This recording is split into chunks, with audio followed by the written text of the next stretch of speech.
In Canberra. Thank you for joining us again at MacKillop House and online.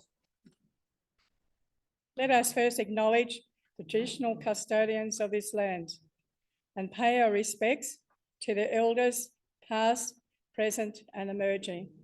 This evening we're delighted to welcome back someone well known to many of us, Dr. Craig St. Roque. Thank you. We feel very honoured, Craig, for you to be here. We're very honoured. Craig you came here about 10 years ago, wasn't it? Yeah, I mean, it's too long ago. That was before the beginning of the world, I think. Yeah, and we had you in. We were looking at the files, and you were at Wesley United. We were at that church. We thought, what are you doing here? Okay. Anyway, tonight Craig will be speaking about his long home in Alice Springs and surrounding sacred sites. And his friend, Paul, his family lived in Canberra and Central Australia, whose Paul managed to a remote Aboriginal community and then a health clinic. So 10 years ago, Craig ran a seminar with us on the subject report to Grego in 2014. That's going back a bit. Craig had a hand in the development of the local Jungian community from 1992, then an intercultural therapeutic projects in Central Australia, remaining there over 30 years, intimately involved in Aboriginal affairs, but also able to stay involved with the Uni of Western Sydney Masters in Analytical Cultural Psychology and the Socioecology Environmental Psychology linkages. So Dr. Craig St. Roque has managed a psychological practice and published various works, including the graphic novel, The Long Weekend in Alice Springs, which you already introduced to us, and I've got another book, a couple of books, isn't it? Yeah. And you're doing well, keep going. So following Craig's presentation, we'll have a short break, which will be a bit after 9. And we'll have a break, we'll have some supper and some yum-yums to celebrate our 40th anniversary. And we'll have some questions and put you on the spot. Discussion. Okay, thank you very much. Lovely to have you here. It was very special. Thank you.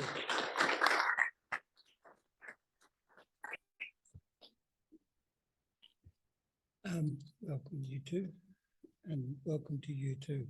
These two young ladies have driven from just north of Melbourne to be here tonight.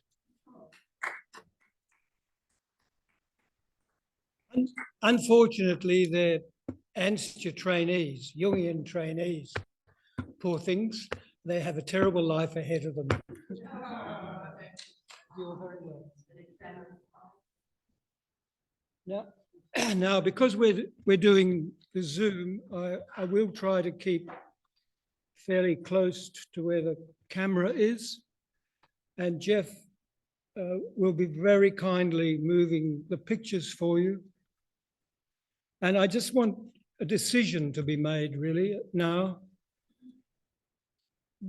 What I have to say about this theme of individuation is directly related to Paul Quinlivan, the individual about whom I have written in the chapter called The Lemon Tree in this book.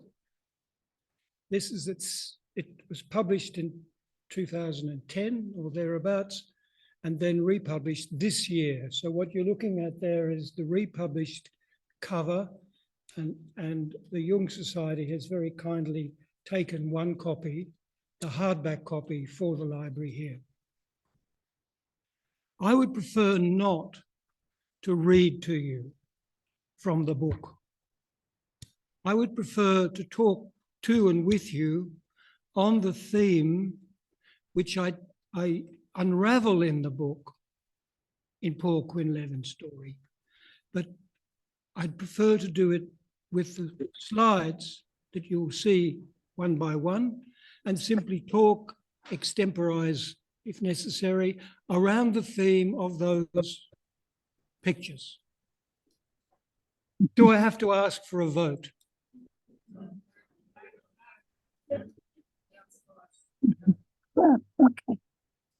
Okay. So that means we'll go in different directions, but this is my request to you.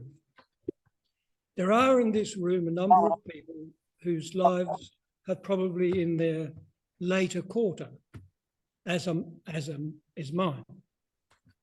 And so you take this idea of, from Jung, that individuation was a term he used, and kind of consider to what extent his notion of an individuation process has any meaning or relevance to you as someone, I'm speaking to the elder people, as someone who has been through 60, 70, 80 or more years. I'm 80. So I'm in the situation where I can look back and say, was there anything called individuation? Did my soul, or whatever you call it, Jung, develop? What were the themes? And I also say to you, two people who are proceeding into the Jungian training, that how you foresee the individuation, maturation, developmental process of the psyche and all of that, perhaps developing in your work and in your future. As an analyst, the world is shifting. And I would say that to my two friends over here who are not 80 years old yet. But we've been involved together for many years. So one of the comments made in the excellent article that I refer to, I'll give you the link for it from the Society of Analytical Psychology, an article about individuation. His main point is that the context of relationships is where the most vigorous individuation takes place.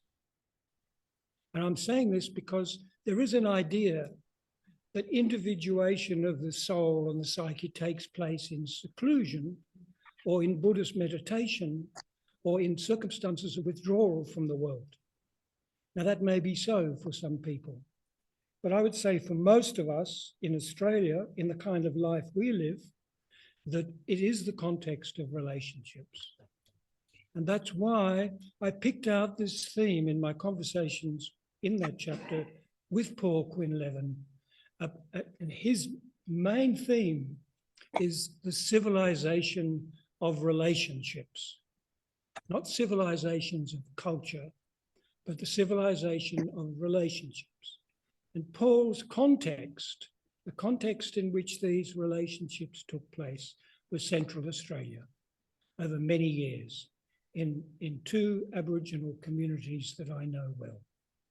Now I'm going to tell you now Paul's story and my story weaving together, but I'm really inviting people who are here to think, what is your story?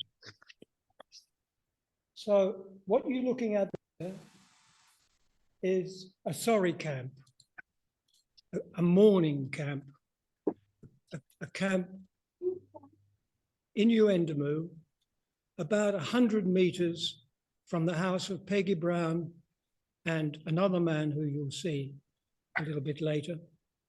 And it's about 100 metres from the location of the house in Yuendamu where the shooting of Kumanjayi Walker took place.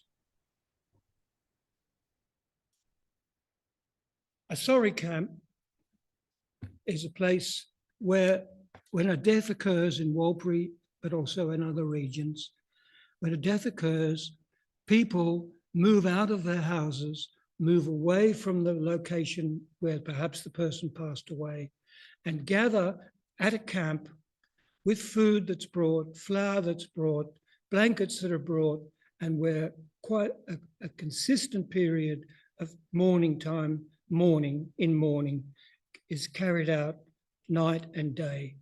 And it's a what you would call a ritual or a ceremony of grief. And you're looking now at the remnants. Of course, there's nobody there, but that's where a very significant sorry camp took place. I'm not going to make a big story about this. I just want you to know the context of grief and the loss of young men and women and older men and women has been a consistent part of the Aboriginal culture over the last 50 years in almost epidemic proportions. And I've been, as have some of my friends here, been witness to this disintegration through premature death. So when we acknowledge the elders, the fact is so many of the elders have prematurely passed away, and with them the grief of the losing of the connections. So that sorry camp, what you just see is a shelter and the fires and nobody there. As I said, 100 metres away, those are the locations and the houses of the people involved in events like that. Could I have the next, please? Now here you see camels. Camels are marvellous creatures, and they came historically, as many of you will know, with the Afghani, the Pakistan traders, and were used in the late 19th century, in the 1800s, to help transport goods through Central Australia up and down the track to Alice Springs and beyond. And with them came so-called the Afghans and some from Pakistan and mostly Muslim camel men. There came a time when the trains and the trucks began to operate, and so the camels, often 1,000 camels to a train, when the camels became redundant. And the Afghanis were instructed, along with some of their other owners, that they had to execute their camels, and some did and some didn't. And why would you really? But then the camels, some of them became feral and thrived in the central desert and multiplied in numbers. And at a particular time, around about 2009, 2010, 2008, there was a massive increase in the camel population. And I'm showing you this to tell you that part of the story, but also this brings myself into it because my partner, Jude, who some of you know, Jude Pritchard, went to work for the Central Land Council at that time to assist in developing ways in which the camel population could be decreased. I'm going to show you a picture of her later after she's just come back from a very arduous period dealing with 2,000 camels that came into the community of Docker River because there was water available. And the camels, using their dexterous mouths, were able to pull up the taps, break the water pipes and get a drink. Poor things. But it did rather upset the community of Docker River.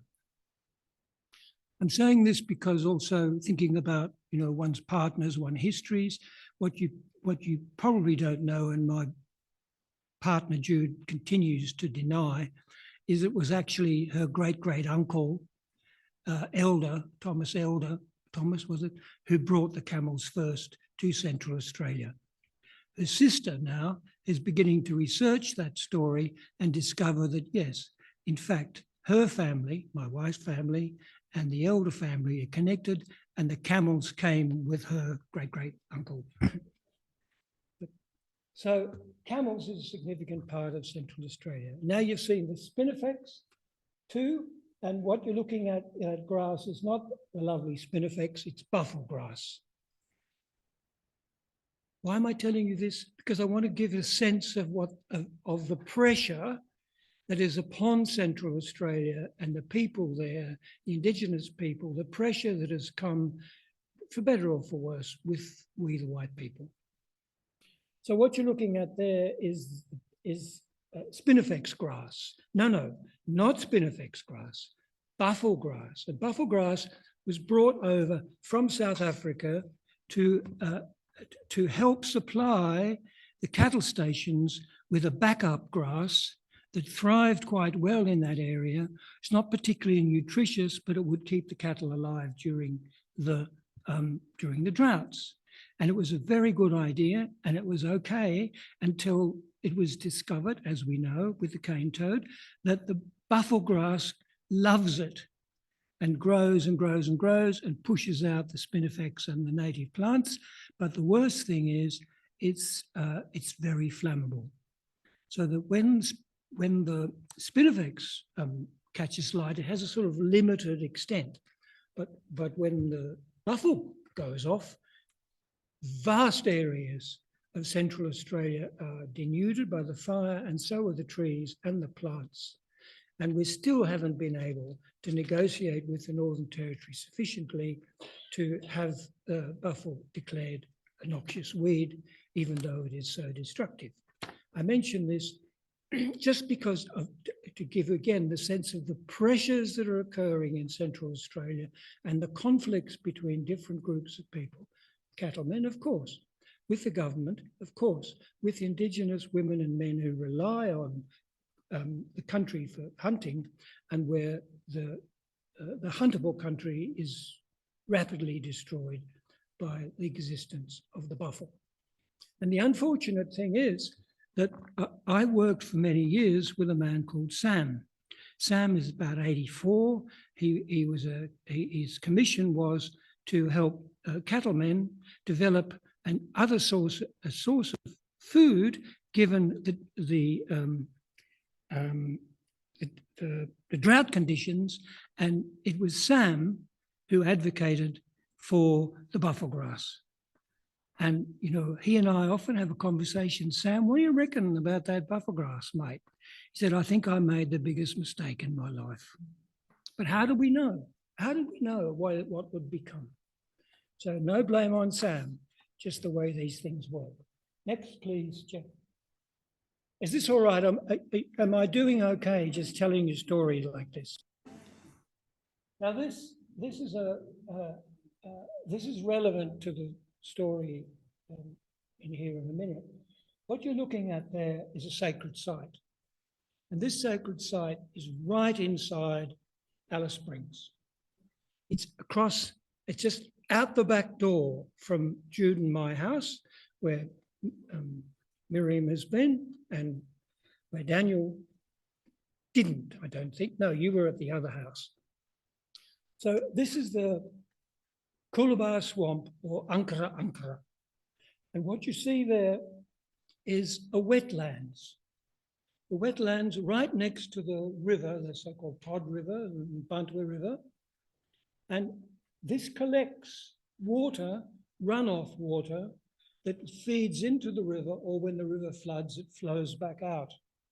The traditional owners, in particular, one calls this the kidneys of Mbantwa. That is the kidneys of Alice Springs.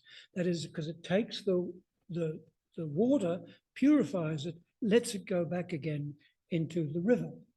And what those trees that you see, the coolabahs, have been there hundreds of years. And even though that might look a small tree in terms of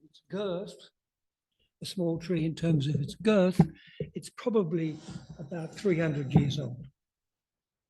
The function of the coolabah trees, again, is to assist around the water to purify and to hold that kind of, what do you call that? The kidneys. But also those trees there are part of a Altura, a dreaming story, and they represent groups of women dancing and waving. And if you see if you just look at the sense of some of those trees, you can sort of imagine the waving of the women as they're waving to another family, another group that are coming towards them for a ceremony, a regeneration and fertility ceremony here in the swamp. The other interesting thing about this is that just across to the left is a lane and then all the houses. my and Jude's house is there, and then a road and a drain, which unfortunately has prevented the circulation of the water. So it's a very restricted kidneys, I must tell you. But a Jungian analyst, who some of you know, Juliana Pritchik, who is associated with engineering faculty in Melbourne, is facilitating a group of engineers, water engineers, who are studying Indigenous culture to assist in regenerating this area by potentially shifting the water about. And because they're engineers, you know, then they kind of talk the language, and there is the possibility that Quinlivan Swamp can be assisted by Juliana and her people. Interesting. Next. Now, some of you know that I went to live in Central Australia, and you would have probably not ever been there as far as I know, and really seen just a house. So I just wanted to show you. This is the front door of Jude's and mine, our family house in Alice Springs. There's a nice chair that you can sit there and look out at the street. And even though there's meant to be lots of trouble and young people stealing cars and coming in and breaking in and doing terrible things, it's actually not quite the way the media tells you. But we do have doors that can be locked, and we do have bars on the front, but they're nicely managed bars. They're not, you know, great thick dog and chains and so forth. And nobody has ever broken into this house except once. And I knew who the three boys were, and they said sorry. Next. Now, this is my partner, Jude. She won't thank me for showing this to you, so don't tell her. But this was after coming home from about a month chasing camels out near Docker River and really needing a glass of wine. So, sorry, Jude. Next. This is the backyard of this particular house. It backs onto the Quinlivan Swamp. There's a fence there, and this is the area outside where, you know, family and lots of visitors and people stay, and it's an outside kind of place. And it's that when you get to read, if you do get to read, the story of the lemon tree and Paul Quinlivan, and the conversation with Paul Quinlivan took place in that location.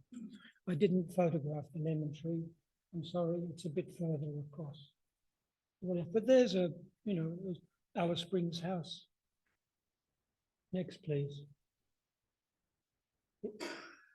This is a very old house. It was, well, according to Alice Springs, it was built in 1950, 52.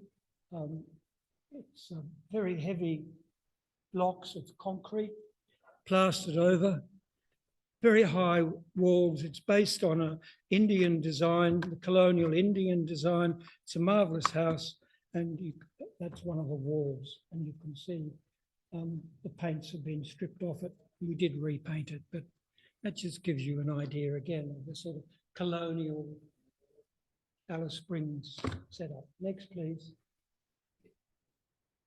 And here are two children inside the house. And they're not my children. They're obviously visiting. I don't think they're mine. I don't think so. But I just thought, you know, if you read The Lemon Tree and you think, yeah, Paul Quinlivan, he was here, he stayed here, he was in another room. This is an interior. It's a nice place. Kids are playing the piano. Next, please.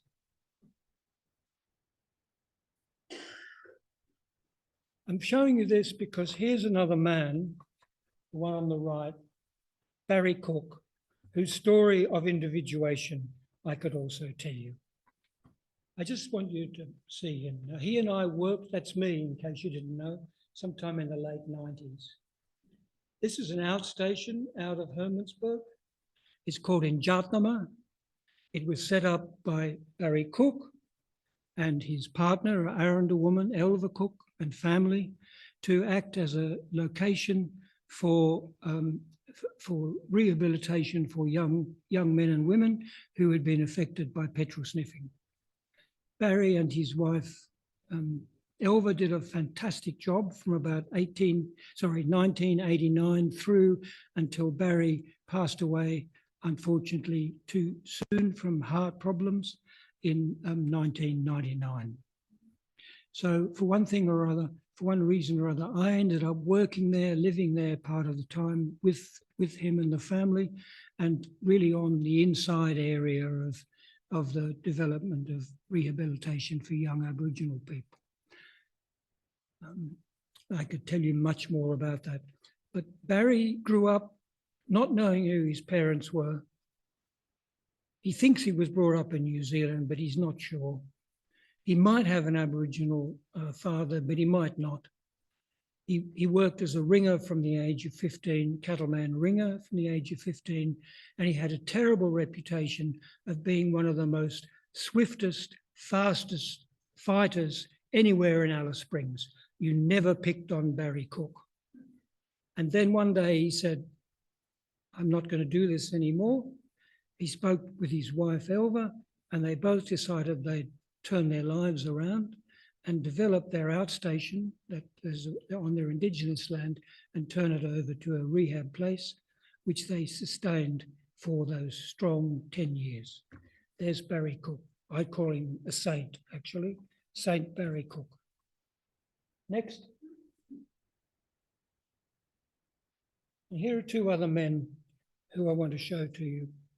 The individuation, in terms of Jung's individuation idea, when you translate that to two Warlpiri men and you start thinking, well, what does it mean to be Warlpiri man, developing, acquiring his own ability, his psyche, his contributing towards life and culture?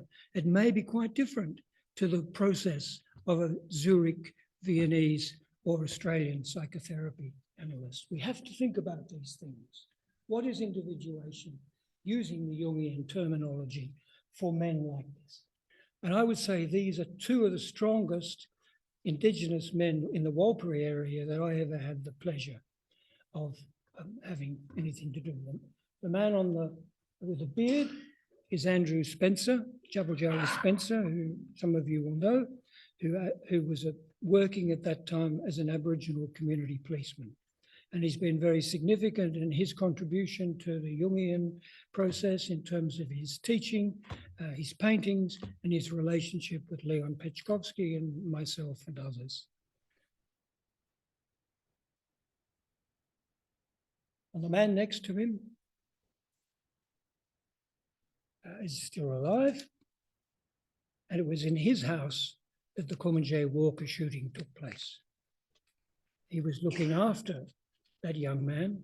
He knew all about him. He knew his mental health, his troubles, and he had made a very particular, he's the senior man there, one of them. He made a very particular arrangement with the police that the police would come in the morning at 6 o'clock, 5 o'clock, and the Kumanjayi Walker was ready then to be handed back to the police to be returned to jail because the funeral was over. Everything was organised. Mr. Robinson and his brother, who's also a clergyman, had the whole thing carefully worked out, negotiated with the sergeant, and then the SWAT team came, ignored what they were told, went in themselves, didn't know the boy, alarmed him. Of course he reacted, and now you know the story of what happened. But these two men, if you think about individuation, have witnessed events like that again and again and again in their diplomatic relationships with the white people and our government services. And still, well, Andrew's gone, but Mr. Robinson is still there. Next, please.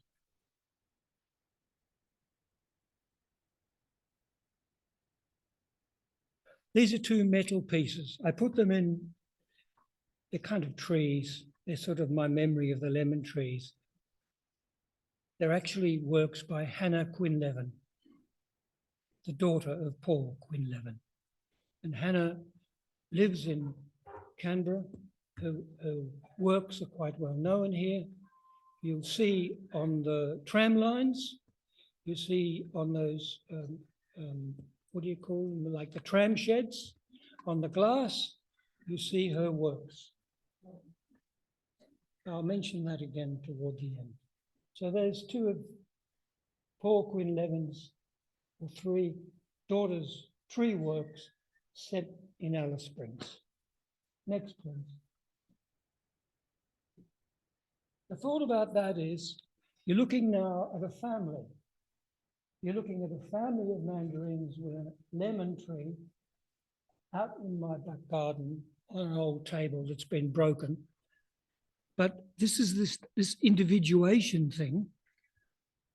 You know, the development of the children of Paul Quinlivan, the two girls, extraordinary story of both of them.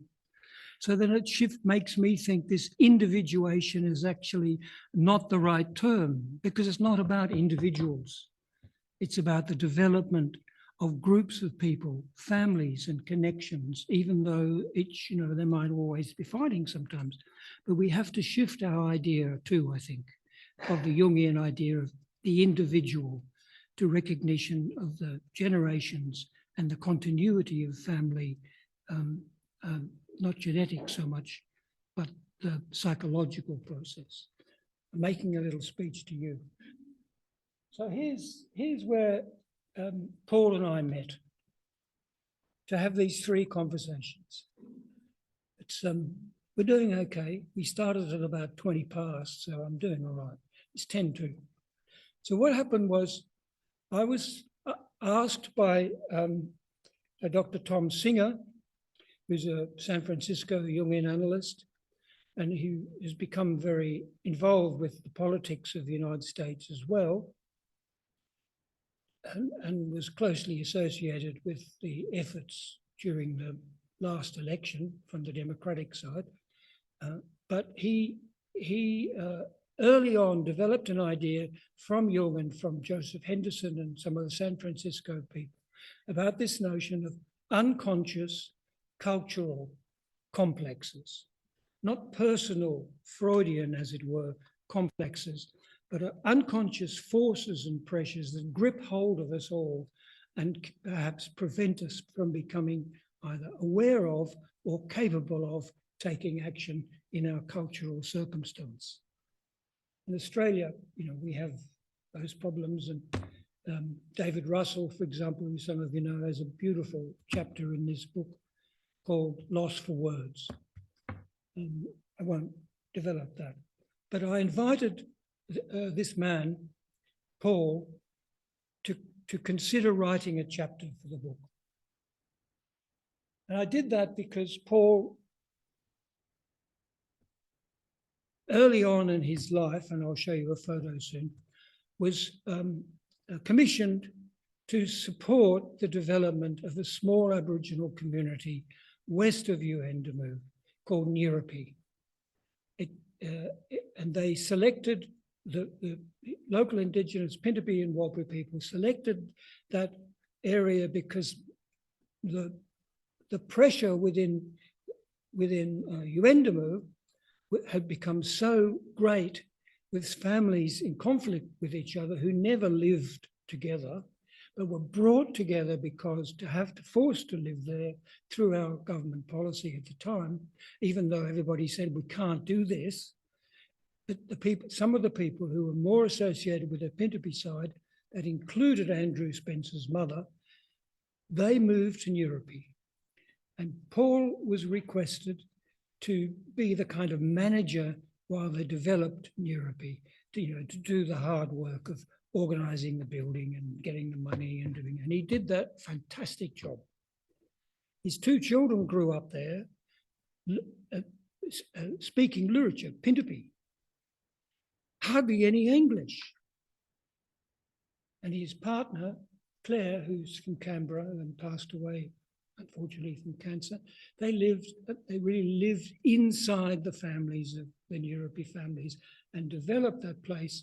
It made it one of the most beautiful, gentle, Indigenous communities I've ever been to.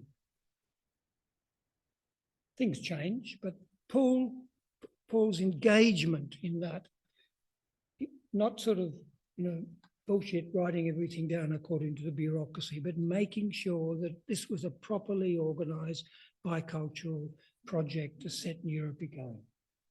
So I knew about that, and I also knew that after that, and many other things about Paul, he moved to another community, which I've called Sandover in here, where he was running the health service.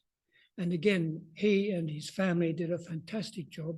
And I have quite a few letters here, which I won't read to you, which describe life in the Sandover area and the exigencies of the clinic and Paul's thinking about it and his character. And I'm going to read you one just small section from this. But what I was looking at there was, here is an Australian man, Irish descent, living in two Indigenous communities and proceeding through what you might call individuation in an intimate intercultural context. And it was the intercultural context that made him the man he became. Anyway, I said, come on, let's have a little, you come and talk and you try and remember what you say and see if you can write this chapter. And this was one of the places where we did that. Next, please. Now there's Paul Quinlivan as a younger man, of course, you could probably identify the shirt and the beard whenever that was.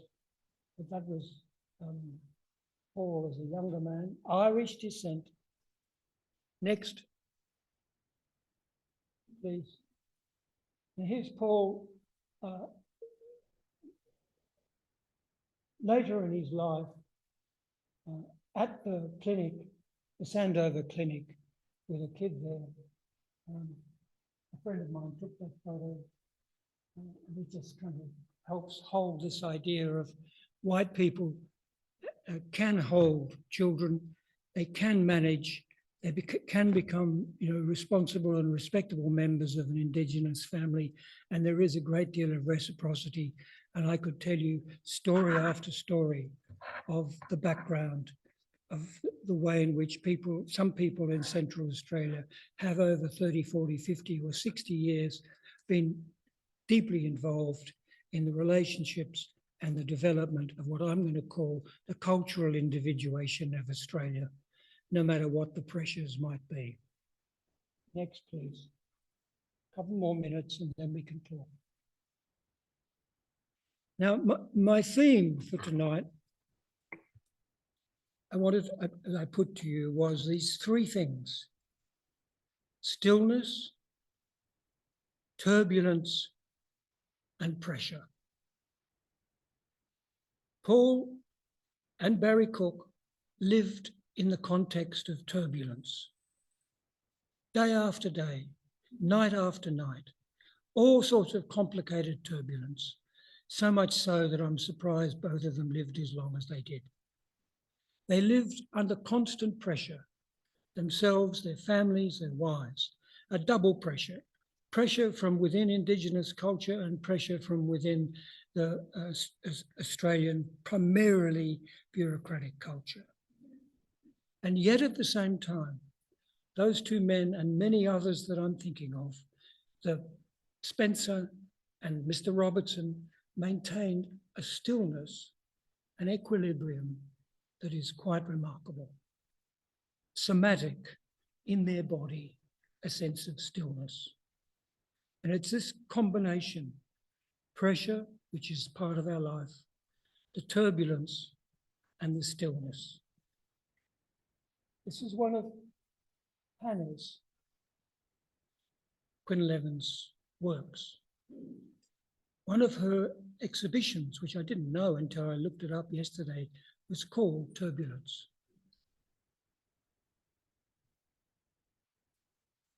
Now I want to read to you one small extract from what I've written here.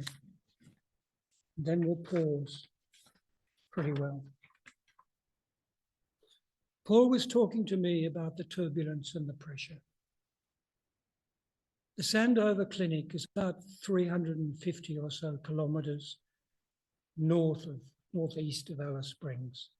That when there is someone who is in very dire straits, evacuation is needed. Royal Flying Doctor Service provides that service. I actually worked for the Royal Flying Doctor for a couple of years in the mental health team. This is an account of an event on the airfield.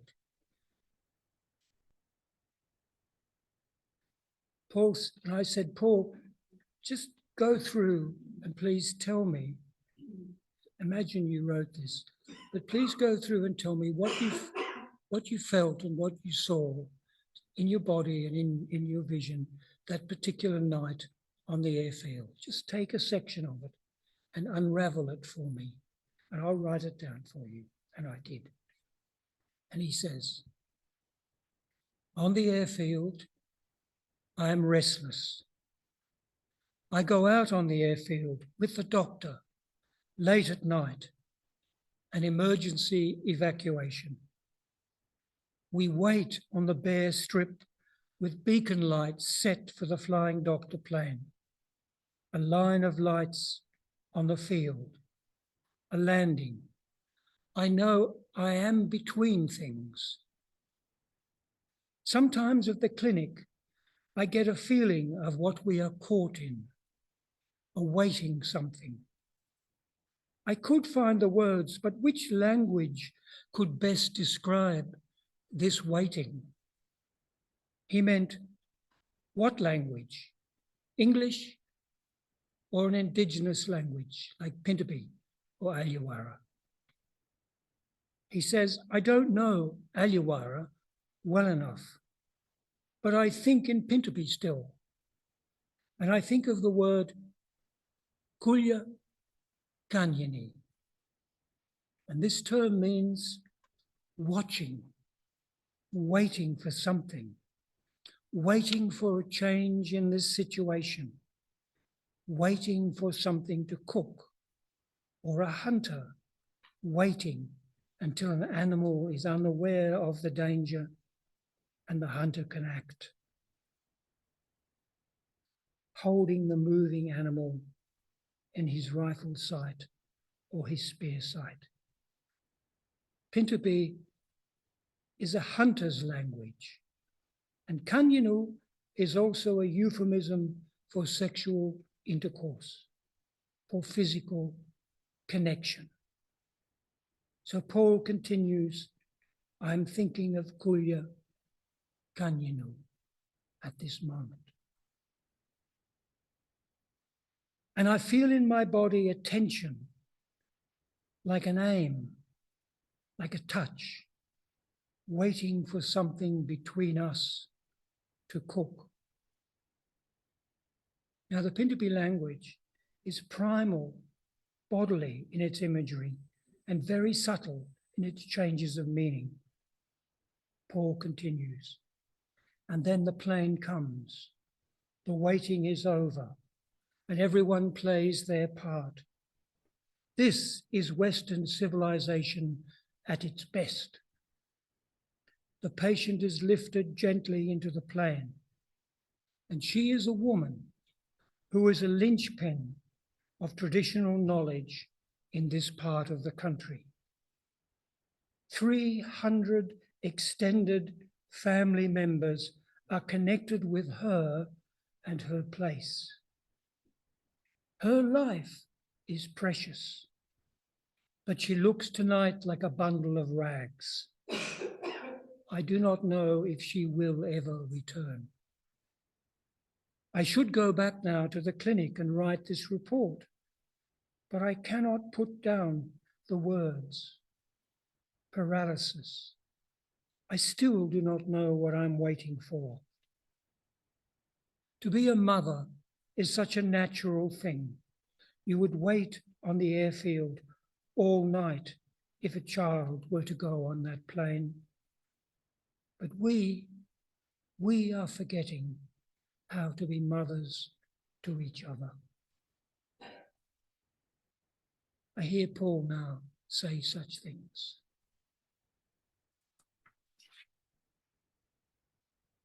A few weeks after that meeting, in early October 2009, a rumour passed through Alice Springs that a Paul Quinlivan had died. This was impossible to believe. We learned later that this rumour was true, and it fell to me to contribute to his obituary in the Alice Springs News.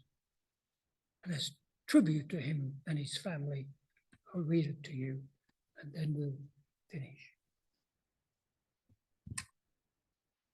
Paul Quinlivan was lost in exceptional circumstances in turbulent seas on Saturday, October the 10th, 2009 at Bateman's Bay on the coast. In a manner characteristic of Quinlivan, his final act was a calculated effort to rescue a human being in difficult conditions. Police reports indicate that while making the rescue, Quinlivan, a fit and astute man, was nevertheless himself swept from the rocks at a place where the current divides. This was the place where the other man who Paul attempted to rescue was swept from the rocks.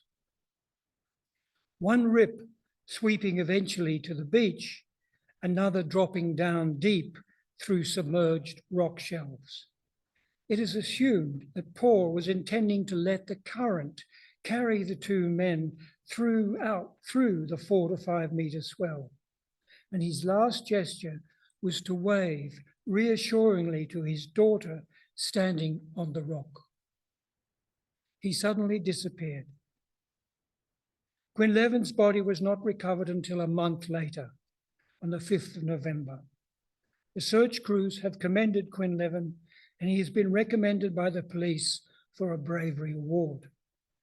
The Minister for Central Australia, Carl Hampton, honoured him in parliamentary proceedings. Paul's pragmatic, intuitive, unillusioned management of Indigenous community operations made him into an experienced, unique observer and proactive participant in Indigenous affairs. His singular position also earned him much criticism. The character of Central Australia is marked as a region of turbulent currents, human folly, strong opinions, straining sometimes for reconciliation. But he, Paul, made reconciliation an interpersonal, intimate task, grounded in his personal relationships, not in political ideals. Paul was not a politician. He is best thought of as a wild, natural philosopher.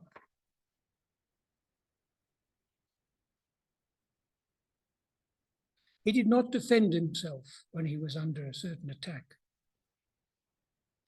He did not defend himself in expected ways, using himself in such a manner as an opportunity to keep highlighting the ethical dilemmas facing his accusers in Central Australia at that time. Now this country and Central Australia and Indigenous people have lost an exceptional man, taken in the midst of an ethical action, saving a life. Let no man's heart fail. Now I bring that to you in this theme again, and for us to now consider. The way the individuation process in Australia, in my opinion, operates, it is not quite so well measured as perhaps a Zurich, Viennese, European measure of what is possible, because our country is so strange, so wild in many ways, so unexpected, and still so developing. So if we're thinking of these kind of things, individuation, Jungian development and so forth, archetypal patterns, we have to perhaps follow men like Quinlivan, like Mr. Roberts, like Mr. Spencer, like Barry Cook, and the women closely associated with them, like Jude Pritchard, and like others who I know, who somehow or other bring together the pressures and the turbulence and find a point of stillness from which they also can continue to produce the civilization of our relationships. Thank you. That's the talk bit, and it's only 7 minutes past 9.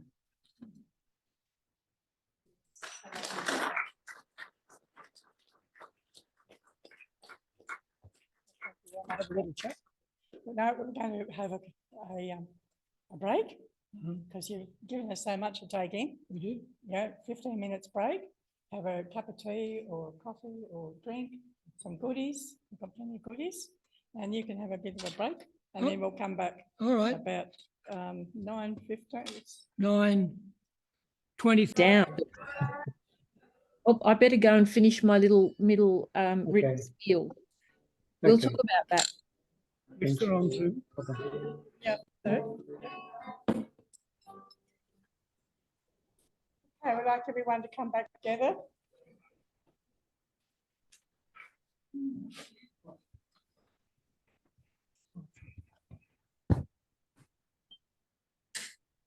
We're going to ask Craig some questions about his presentation.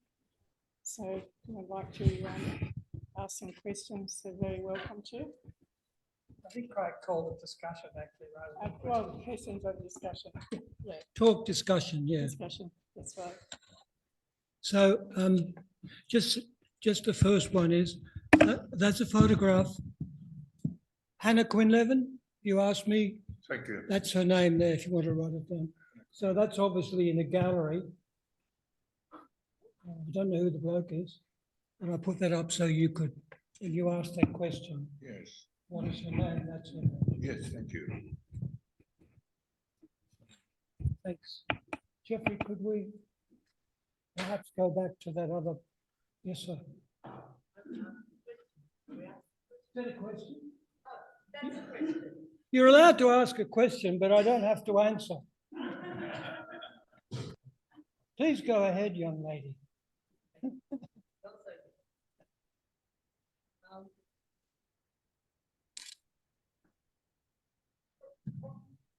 What I understand you saying is that being in Australia, part of individuation, part of the process really means reconciling with Indigenous people. In fact, individuals. So not in an abstract sort of way, but in a very grounded way. Knowing individuals, listening. What I was going to say is,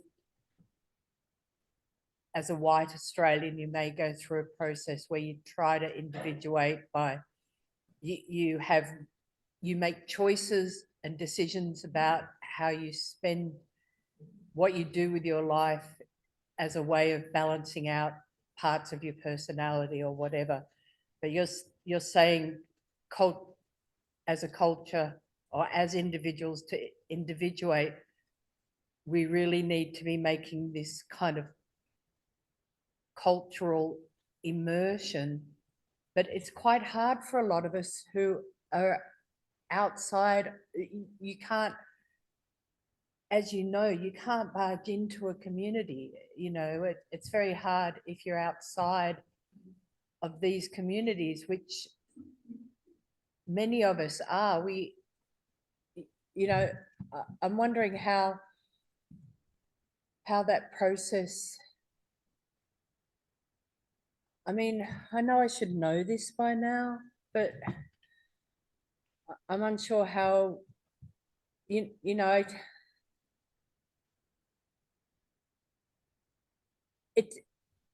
seems as a parallel in mental health. The mental health system says we need mental health consumers, to say something, to have input into the system. and then they become tokenistic. And I think a lot of white Australians work with a tokenistic kind of approach to Indigenous issues. That, you know, I don't know how we can have really integrate personal relationships when we don't have those personal relationships, and there's no way for us to forge those personal relationships. Okay, that's a proper theme. But I need to clarify something.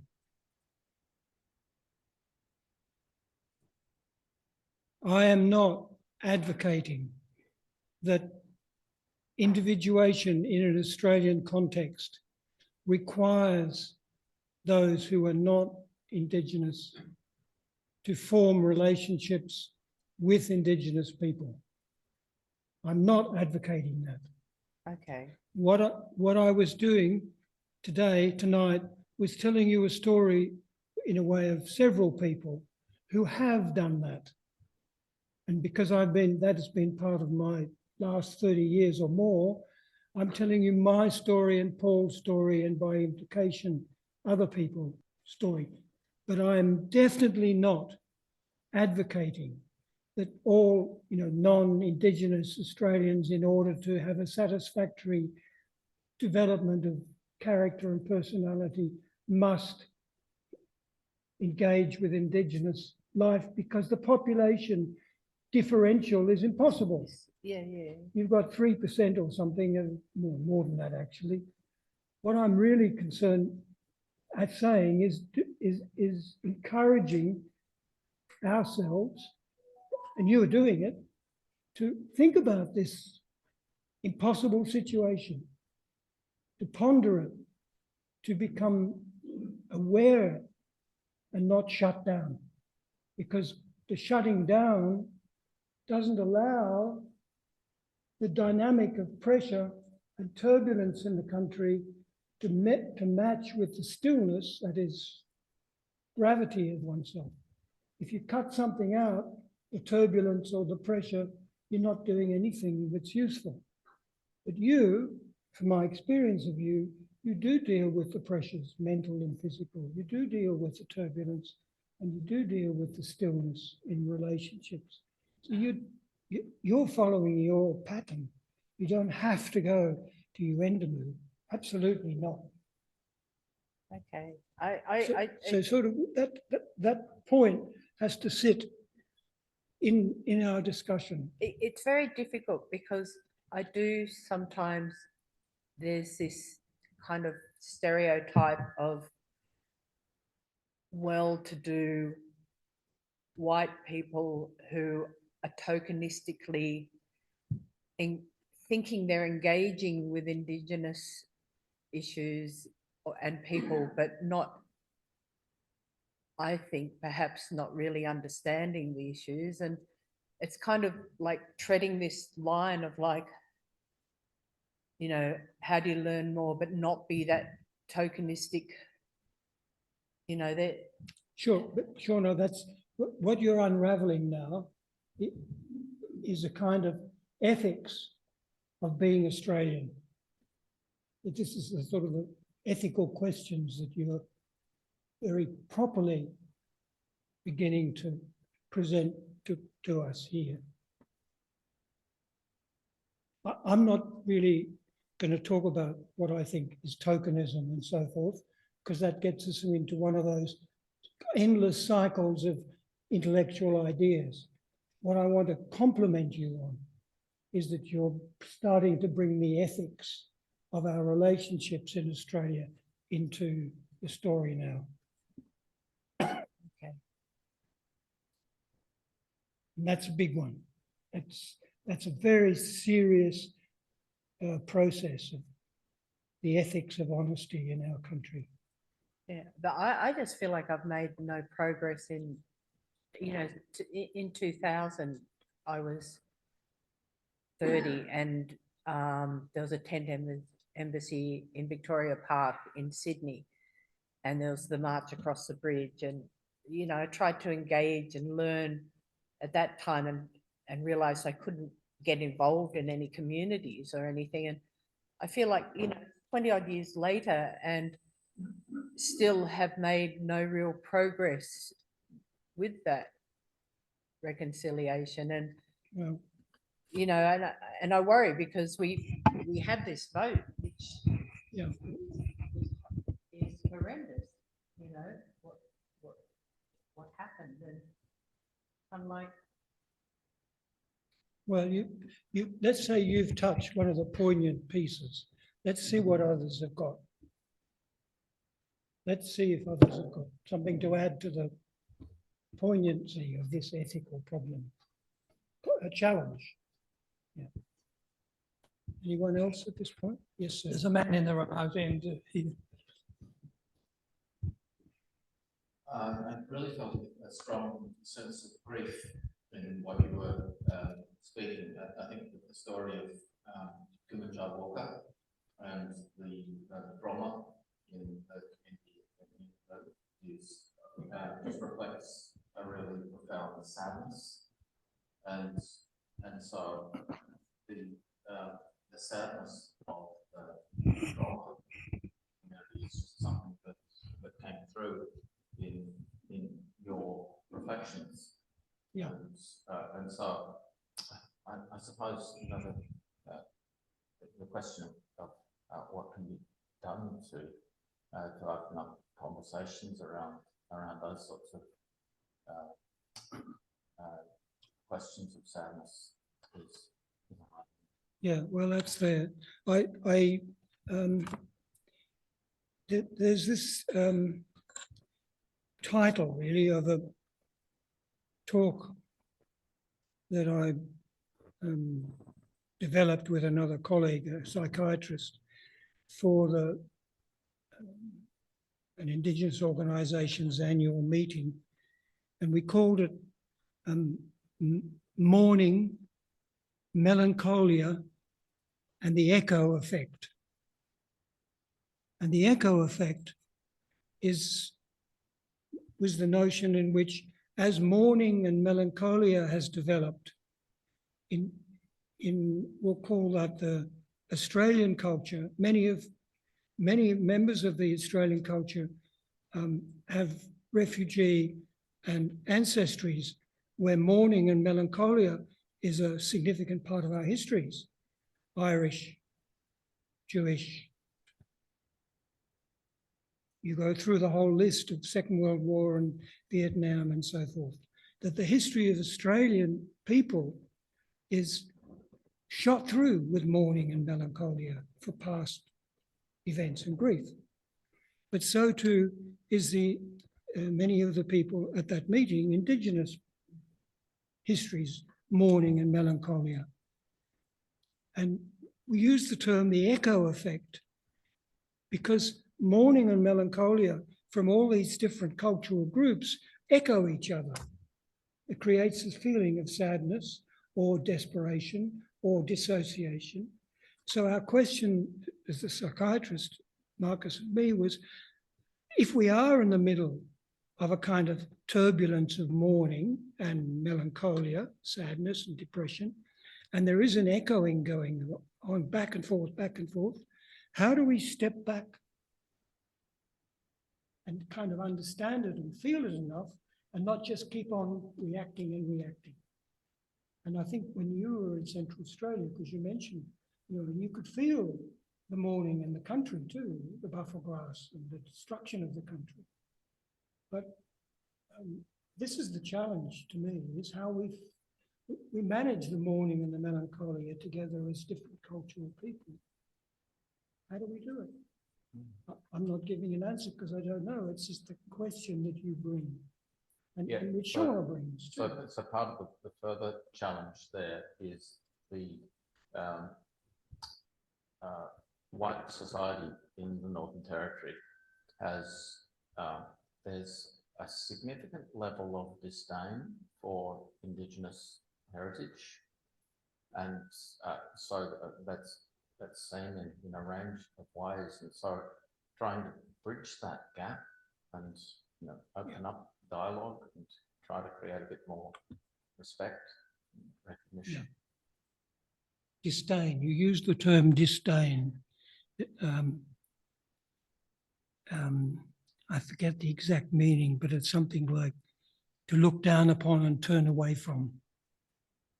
And you're right, there is a consistent bad behaviour among many white Australians that would come under the heading of disdain. It's a kind of naivety, actually, but it's very present.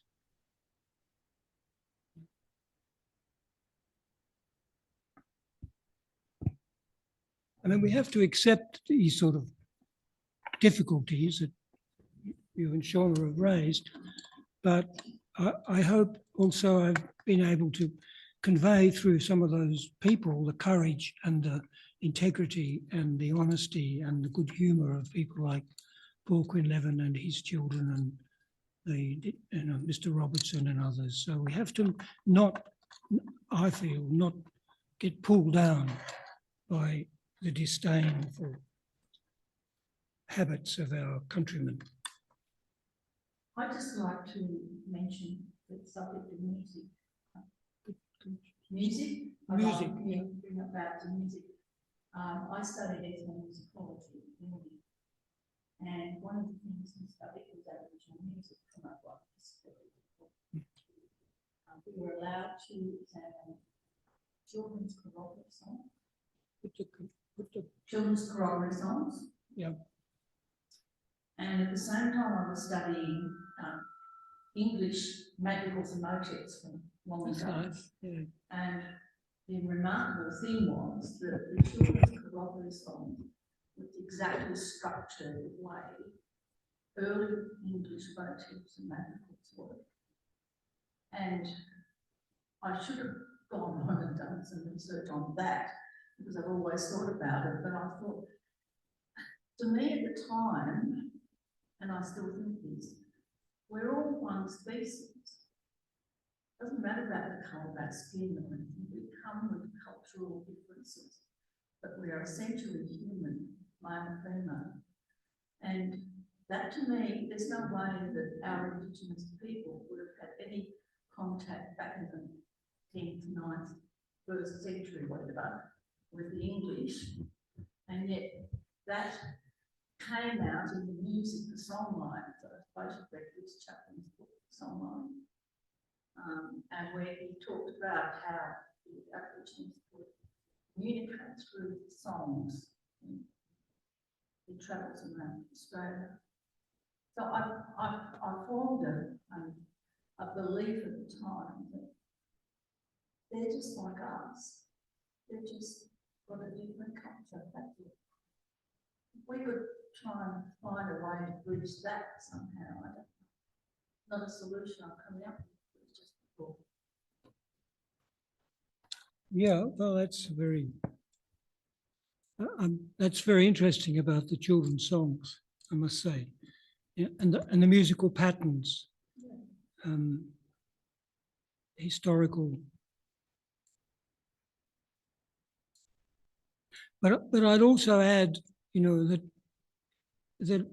that the way Mr. Robertson thinks, and Mr. Spencer, and Mr. Spencer's mother, and is it that they do, that those individuals that I know, I'm not generalizing, that they have a capacity to think in a white person's way and full-on Warlpiri Pintupi way to such a degree of complexity that very few white people can match the double mind.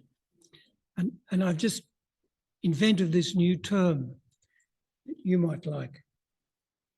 It's called cultural psychological neuroplasticity. And it's the capacity to be in two minds at once. Yeah, I'm going to tell your mates about that. And it's linked to this notion of being a mongrel. And you know this notion, this Australian term, a mongrel, which is usually a term of endearment sometimes. That woman of mine, she's such a mongrel. Or that bastard husband of mine, he's a mongrel bastard. You never know quite which way it's going, humour or loving, hatred or what. And this thing, the mongrel mind, the hybrid mind, I think this is the challenge for our generation. I prefer the term hybrid.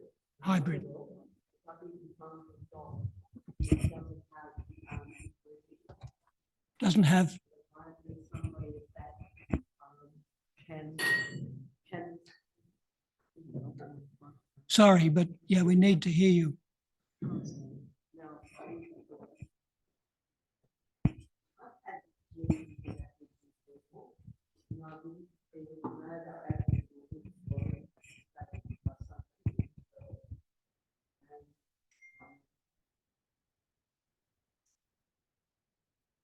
And they probably identify those things like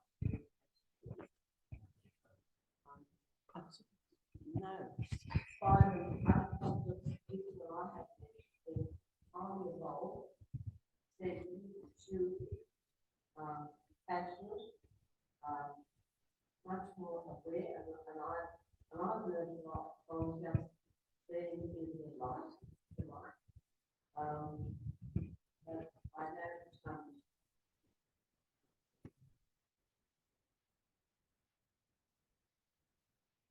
not even sure if I like it, I think of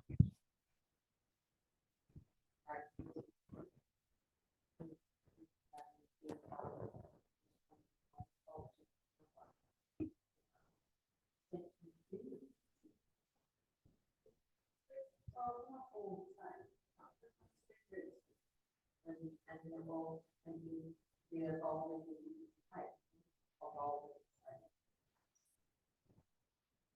Like that, as you get older. Possibly more aware of your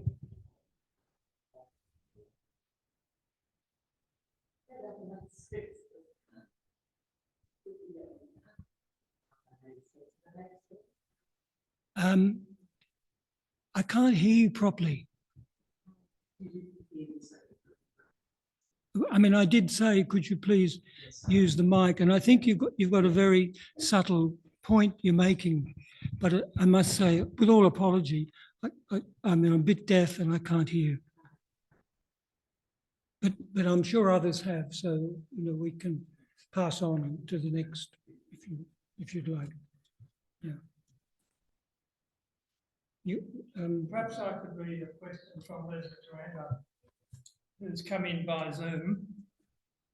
And she says, "Hi everyone, this was very moving.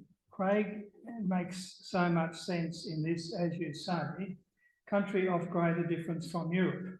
As an immigrant from old Blighty to this country, I feel a renewed sense of belonging here and a pride in Australian people, both Indigenous and other."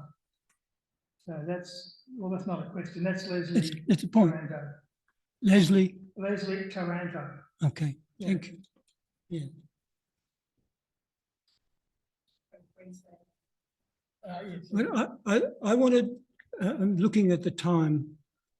I want to go back to this diagram up here. It's very simple. And it's my question that I put to us before is if you look at, if you internalize yourself, the dynamic of there you are, engaged in constant pressure from one direction or another. Emotional pressure, financial pressure, historical pressures, family histories, cultural, economic, climate. As a human being, we all take in a great deal of pressure. Whether you're black, white, Chinese, Japanese, it's a part of the human condition is the pressures. And at the same time, there is a pattern of turbulence. And some of us are more turbulent emotionally, physically than others. And some of us are less turbulent, more passive or whatever. But there's a dynamic there of pressures upon us engaging with turbulence, whether it's the Second World War, the Third World War, or Putin's war that'll start tomorrow, doesn't really matter, but we're engaged in turbulence. And at the same time, most human beings have this capacity, it's sort of somewhere in the pit of the stomach, for maintaining stillness and integrity. And I'm intrigued by this triangle, because all the men and women that I'm thinking of who are Indigenous have undergone the pressure in a particular way and deal with the turbulence and create turbulence in a particular way. And at the same time, those who I remember and trust maintain this stillness. I call it stillness. So there's a line down the middle. Just put that line in to represent this developmental process, so-called individuation, which Jung was introduced into the vocabulary, and think how have each of us at the age of 60, 70, 80 or developing, how do you maintain that dynamic? Just those three simple things, never mind everything else. So I'm offering that as a very simple thing. Sustainment of the pressures, engagement in the turbulence that's with us now and will come, and yet maintaining this point of stillness. I think that's really what I want to tell you about. And I want to go back now to Hannah's. Now, Hannah doesn't know that I'm speaking about her tonight. I tried to find her, but unfortunately, the email was wrong. But I want to think, here is a woman as an artist who's created there an image of turbulence over and over and over again. And she was brought up in Europe in a turbulent, and increasingly turbulent time. I'm not saying this is her picture of turbulence. I'm saying she's represented the notion of turbulence and yet made something quite extraordinary, beautiful for many people. And she's worked at it and worked at it and worked at it and was brought up speaking literature only. When she went to school, if I remember correctly, an English school in town, they said, you're talking English as a second language. Your first language is literature, Pintupi. Well, she's acquired this capacity to be in two minds. Could I have her other one? Sorry, back to the thing. And here's a gallery with this woman's works, repeating again the turbulent pattern, but yet with an incredible stillness to it. So for me, if you wanted to think about how do you manage, a turbulence and pressure of work, the pressure to produce, she does it. And I know her circumstances and the death of her father and the death of her mother. And I apologize to you about being so personal, but I'm looking at people who have acquired this capacity in the midst of Indigenous and Australian contemporary cultural presence. And it can be done. And she's done it. Sorry? You'll have to judge that. How would I be able to judge it? How would I?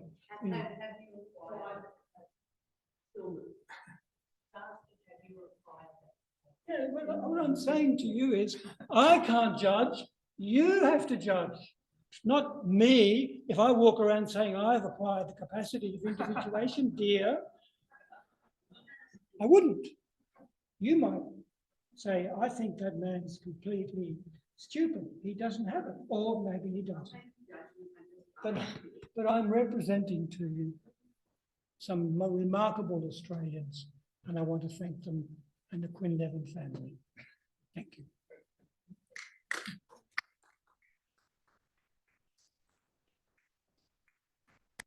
Thank you very much, Craig. You've given us so much to think about. and now to read your book. So Poor thing. Well, it's not just my book. There's David Russell in there. Yep. And other people who you know. yeah, no, that'll be great. We'll be Thanks for seeing the David covers. Russell in due course. And it's Hmm? similar to, you're coming again in September, isn't it? Yes. Yeah. He's coming in October. Yeah. And next time, oh, can I just borrow this?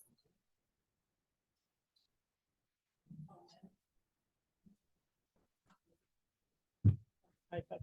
Next month, we have Dr. Hess, isn't it? He's coming next in April. Yeah, Dr. Hess.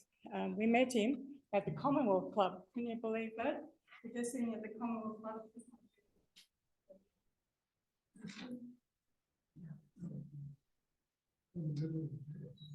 Robert and I went to the Commonwealth Club on invite, and there was Dr. Hess. I was looking for people to speak, and I said to him out of the blue, would you be interested to come along to the Young Society? Robert said first, and then I followed up. So I went in for the kill to try and get this man to come along and to speak to us. And he said, this is what I have to do to get people to come in. And I identify the targets and Jean hones in for the kill. that's right. And he said, oh yes, I'll come to speak to you. And I nearly fell off the chair thinking he would be coming along. And he's was an ex-policeman, isn't he? Yeah. Something. And he's coming to his guilt as moral emotion that occurs when a person believes or realises, accurately or not, that they have been compromised their own standards of conduct, or have violated universal moral standards and bear significant responsibility for that violation. Anyway, he's going to be talking about various things. So he seems to be quite an interesting sort of person. So I thought that might be good, somebody a bit different that we've seen, and he seems to be enthusiastic. So that's what we like. And thank you very much for coming along to hear Craig, our honoured guest. It's been absolutely wonderful to have you coming along. And that was Jeff's inspiration. Thank you, Jeff. He's saying we might have to get Craig in again. So thank you for that. Always up for different speakers or people that have been here coming again. So to keep the show on the road. So that's what Robert and I try to do, is keep us all going and interested. The committee does that. And the committee as well. Yeah, but we try and meet people, go around and recruit people. So thank you very much for that.